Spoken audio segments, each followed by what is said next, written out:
Ebenezer Scrooge is a fictitious character invented by English writer Charles Dickens, whose book A Christmas Carol was introduced in the early Victorian era in the 19th century. Its object lesson is meant to teach people to share and not to be selfish. But what is Christmas really about? Christians hail it as theirs with their nativity plays and carol singing, but pagans also praise their deity at the exact time period. One claims it is in memorial of the Son of God, and the other says it is in memorial of the Sun God. In this short little study, we are going to set the record straight so that no one is confused and so that we can have a clear distinction between what is Christianity and what is paganism. Humbug.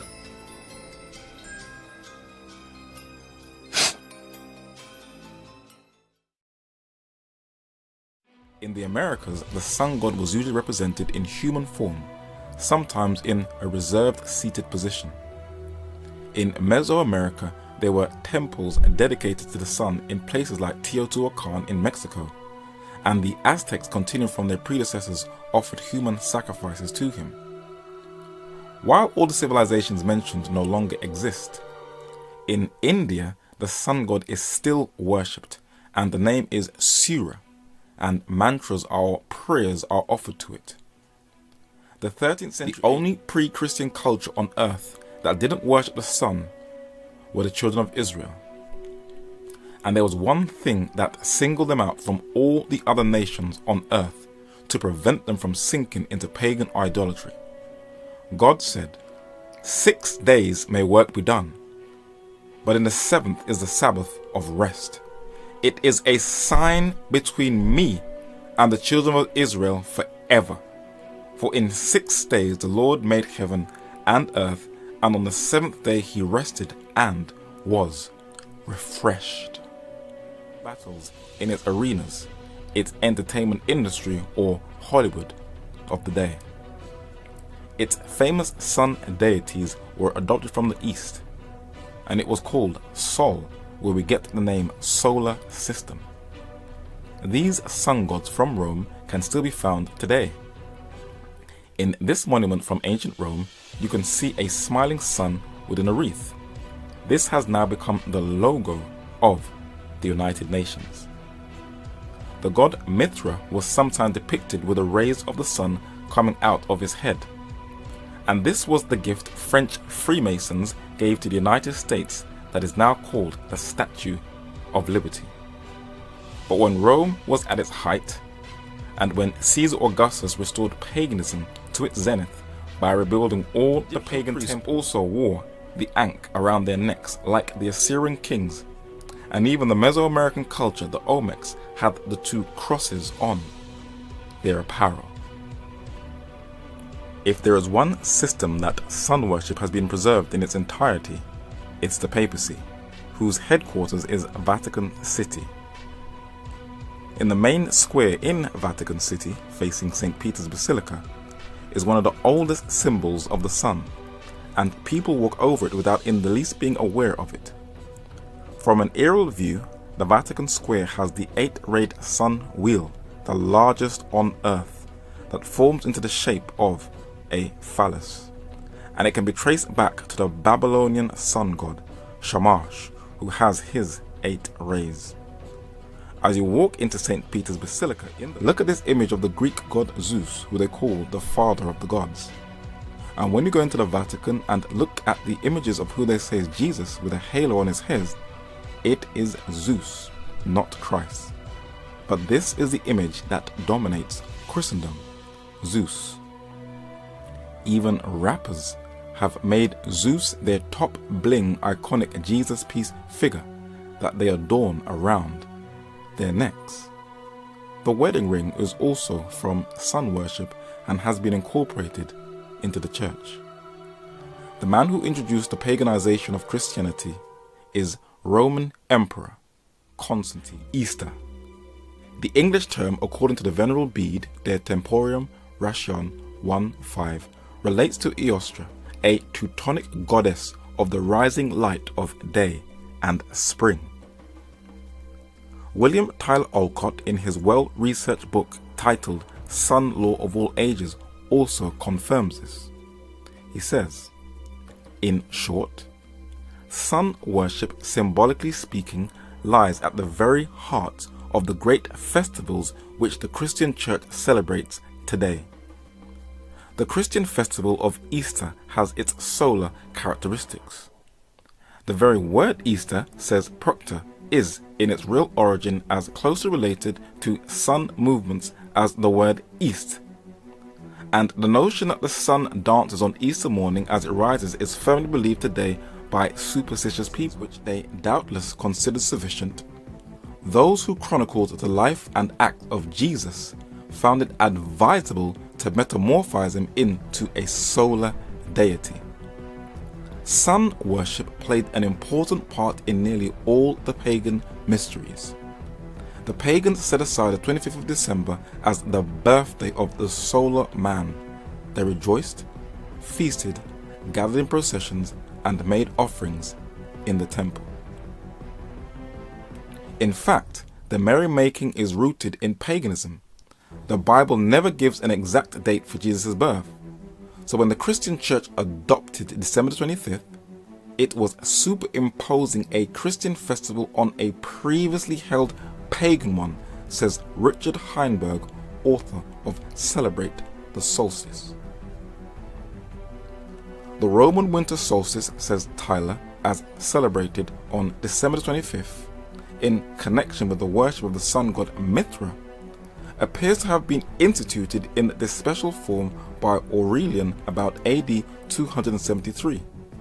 And to this festival, the day owes its opposite name of the birthday of the unconquered sun, with full symbolic appropriateness. So-called evangelists, scholars, and teachers are now telling their congregations that Jeremiah is not talking about the Christmas tree, though the language is so clear. And they are encouraging their flock to purchase the trees and to celebrate Christmas. But even the secular world knows that the Christmas tree is tied to paganism and spirit worship. Even Jesus says in Luke chapter 16 and verse 8, to paraphrase, the secular world are more wiser than the children of light. Mistletoe, caroling, even Christmas trees were tied to the solstice. Celtic cultures believed that mistletoe's golden berries hold the fire of the sun, and Christmas trees are a vestige of pagan tree worship to the sun. There is one more that the majority of Christians around the world keep, that can be traced to the Roman religion of Mithraism.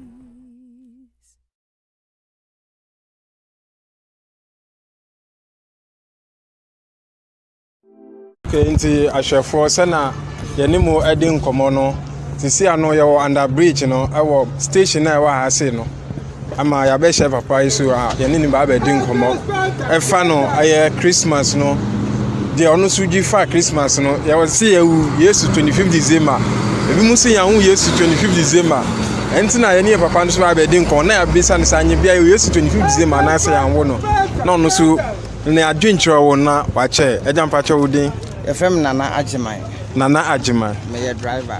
Okay. Patrol station I fair answer. Anna Bridge. Okay. Nti sisi anokofo bebre e ka sel ye wo Yesu 25th December every echina echi ekọ be ho na kroma ya eja. Na ye pese mbisa o anye bia osuden na odwi fa ho. Ye wo Yesu 25th December na se usu uti ana se confirm tse na ye nim se Kwame Kumani birthday say date ni nyama ewo ye de wo no kire ba Yesu so no anye bia obi na be ka kire say ye Yesu 25th December na so so dwitum. Oh, me de ya me me krene me de me njintu because according to Bible no I say embre be sesa embre ne nda and as I can Bible the Bible so me etiase say Jesus Christo ya 25th December and na afina kasa particular no and started with the January. Yes, according to Bible no. Nti no me no a mo ka say the 25th December Yesu awoda no me no me njintum ti me celebrate say ye ne bi. Me menyin. Ukwa sole be Me ko African faith. African faith. E wala shi. Lashibi. Nti that means osum na wo mu nti na mu nkwana se Oh, enye osum na me wo mu no. According to Bible, like say me nya adwuma nka me no betena se na ko true dictate of Bible no. Na nka mo hu se de nka me ka no e no kore. Because okay nka Bible me yeti say Jesus Christ kra no ye won September. Yes. Our Bible. Our Bible a middle of year. Until me sa 25th December no me no. Me celebrate Jesus na woda because me to me no enya no correct. Nti sisi ano wo ye de ni. Oh me pocho me ma me fantini papa ya asin. Asin. Yes. Nti fantifo mu afahye be no mu de eye kundum ana. Oh, omudi abuachire but na kata particular ne there. In my life no takra de fosu ena akra ena mestianti no me nko no kra. Okay. Nti sisi ano ye fa no Christmas any abuachire ade to na yesi yi ba kwa mu de he na obe. Yi abuachire festival. Adenti na obe yi abuachire. Oh, because eno no e ya afahye aye de kai na no because this month no minim de dey celebrating no. Eno tira me mefa abuachire no. Okay, nti that mean we prefer abuachi than Christmas. 100%. Okay. Nti ashefo papa no o se ono we di Christmas and abuachi e di to ha obeyi abuachi na wajai Christmas. Nti o se ni nti obeyi abuachi ni se ye di celebrate omo na se mpanyufo na omo abekon e di age oman na e de ba so bi so beka se abuachi abosomsum niam enu so enu nti na mama oman mu no sebio ye bre no because ohwe first na omoje bibia di ene ya no say Christianity nti na mama ye bre nti no say adi bo no ma ye na nanom na omoye no ene ye se ye nyamesum ti no ye bu ye ni eguso enu si na edi ye nya afahye enya bosomsom enka meka se Xmas no ene ka ya bosomsom. Yes. Wow. Entra me Xmas me celebrating. I manage festival we say Xmas. Adenti na ya bosomsom pese on che ni ka maka. Oh, when I make us say because embre am e judgment. Ke be go through details of Bible no. Enka Bible na nkasa e be kire. Nti ye papa no so e kire se ono ope aboakire no rather than a Christmas no. Na oye ejuma nti ye mpese be ha ne bebre pacho obi adofo bi opese won chia no na wa chia no hwe camera ne na chia. Oh, me chia me sister Adwa na my best friend pa friend baba owo asenfo su e bia nesia no yame na akasa be kire ne e be koso na me chia Ghana ma obi bia na obi a no senia omonya ko omo celebrate omo Xmas no omo celebrate na asumdwe mu na enko wie wasumdwe mu obi bo wa dan ohone ko se na be ye be bo wanga so nipa no na kakra ma ode ka cha do fo no. Nti yada taya eda papa na si bibiri so ne ye atwetwe nkomo nti mesre se na ne first time wo share S.K.M Media 7 no wa subscribe fefe edi amaye Pacho your friend me Mrs. Gifty Aglo. Mrs. Gifty Aglo. Okay. The pacho sisi ano ye wo December mu. Yeah. Ama obia bo Christmas hu deru. Omo mbetu kwa akom kro mbetu kwan. Wono mbekwa akoto niama ni ne keka hu ni nyina bekwa akoto. Ana ya ni mu bi ta edi nkomo na pese mbi sa se usu ye ka se Christmas a uji Christmas too ma anya bia Christmas e Bible mu. Ana se ni Bible mu na se o Bible mu a etwa se e Christopher ndi ana se no nkwan se ye ndi Christmas. Yo me da say.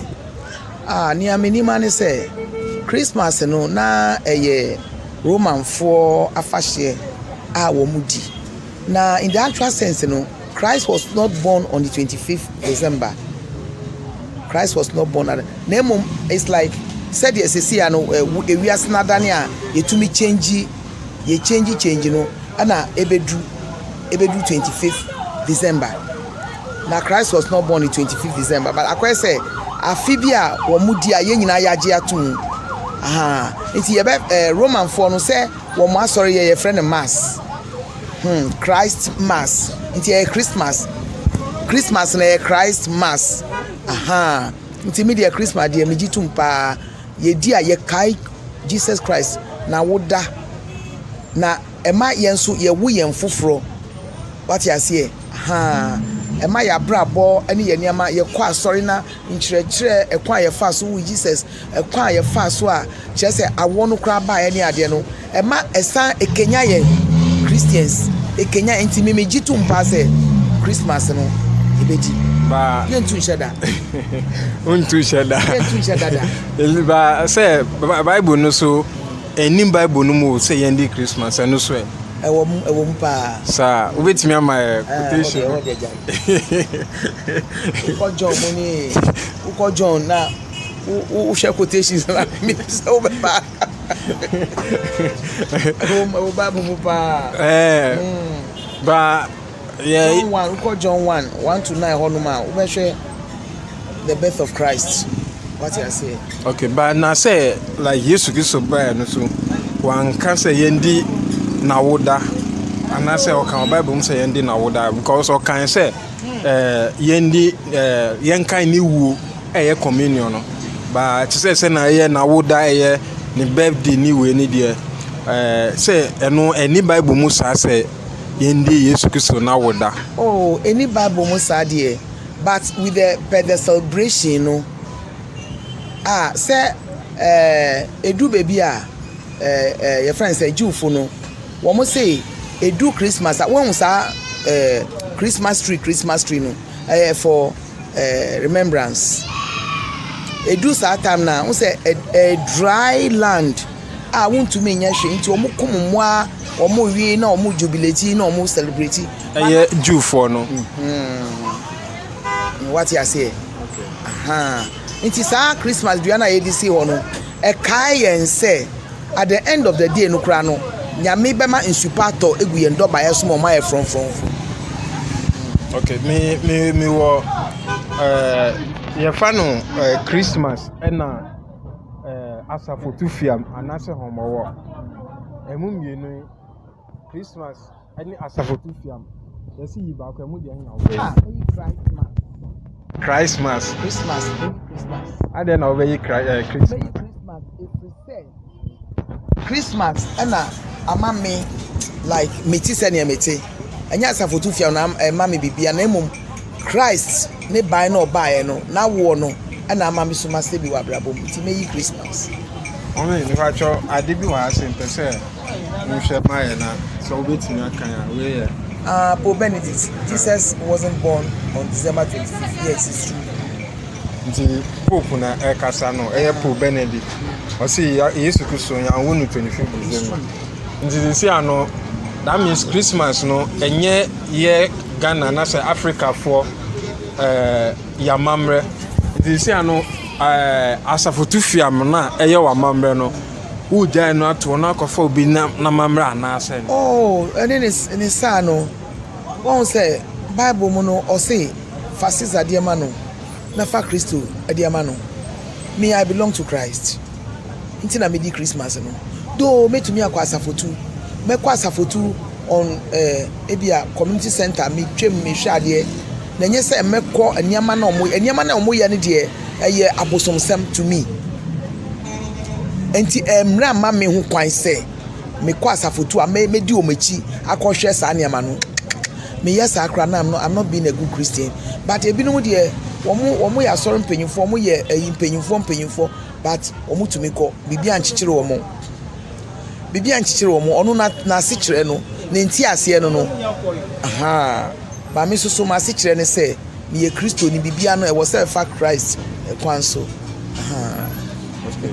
Ebeda was be say oni S.K.M dia say atwetwe kom pacho wo bi a opese wo nchia ne pa no wadofo bi opese mi chia me ma ene me nananom me baba ko aye friend Zado nyame nhira no onye ne kese Anita on na ye panyi KK ani Samuela nyame nhira wo mu ana me kira me busuafo nyina ahiado family Aglo Ebusia, Michiobia.